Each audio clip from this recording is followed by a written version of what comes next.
নমস্কার। নমস্কার। আজকের খাস খবর, কাশ্মীর ফের অশান্ত, উগ্রপন্থী হানা, পাল্টা সংঘর্ষে পুলিশ অফিসার, 4 উগ্রপন্থী, 2 স্কুল পড়ুয়ার মৃত্যু, 32 জন মারাত্মক জখম। সেনাবাহিনীর ক্ষমতা বাড়াতে কেনা হচ্ছে অত্যাধুনিক যুদ্ধ বিমান, ব্যাটল ট্যাঙ্ক। ট্রেন বেলাইন বা অন্য দুর্ঘটনা থেকে বাঁচানোর নয়া পরিকল্পনা কল্যাণীর এক বেসরকারি সংস্থার। ঐতিহ্যবাহী বাড়ির তালিকাভুক্ত গুরুসদয় দত্তের বাসভবন ব্যবসায়ীর হাতে চলে গেল। গাইশাল ট্রেন দুর্ঘটনার পুনরাবৃত্তি কি বন্ধ করা সম্ভব? যদি একই লাইনে উল্টো দিক থেকে চলে আসে আরেকটি ট্রেন, কিংবা যদি আগুন লাগে চলন্ত ট্রেনের কামরায়, তাহলেও কি দুর্ঘটনা এড়ানো যাবে?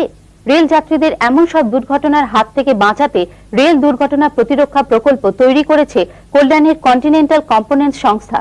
কিন্তু কিভাবে, সে বিষয়ে একটি রিপোর্ট। কন্টিনেন্টাল কম্পোনেন্টস কোম্পানির নয়া উদ্ভাবন রেল দুর্ঘটনা নিবারণের মডেল।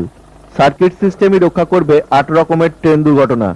একই লাইনে দুটো ট্রেন ভুলবশত চলে এলে আপনা থেকেই যেমন ট্রেন থেমে যাবে, তেমনি বগিতে আগুন লাগলে বা লাইনে বাধা থাকলেও ট্রেন যাবে থেমে। লাইনের পাশে আমাদের সিগন্যাল জেনারেটর বলে একটা সার্কিট, সেই সিগন্যাল জেনারেটরের কাজ হচ্ছে সিগন্যাল জেনারেট করা এবং সেটাকে লাইনের মাধ্যম দিয়ে পাঠিয়ে ইঞ্জিনে প্রেরণ করা, এবং ইঞ্জিনের মধ্যে থাকবে সিগন্যাল রিসিভার, যে কিনা ওই সিগন্যালটা রিসিভ করবে ইঞ্জিনের কেবিনে। এই জেনারেটর মানে ফিল্ডে থাকবে 5 কিলোমিটার, 3 থেকে 5 কিলোমিটার বা একটু বেশিও হতে পারে, সেটা আমাদের সুবিধা মতন বা রেল দপ্তর যেরকম সুবিধা মতন এটা আমাদের বসাতে ইনস্টল করতে হবে। ইতিমধ্যেই রেল বোর্ডের কাছে এই অ্যাক্সিডেন্ট প্রিভেনশন স্কিমটি পাঠানো হয়েছে।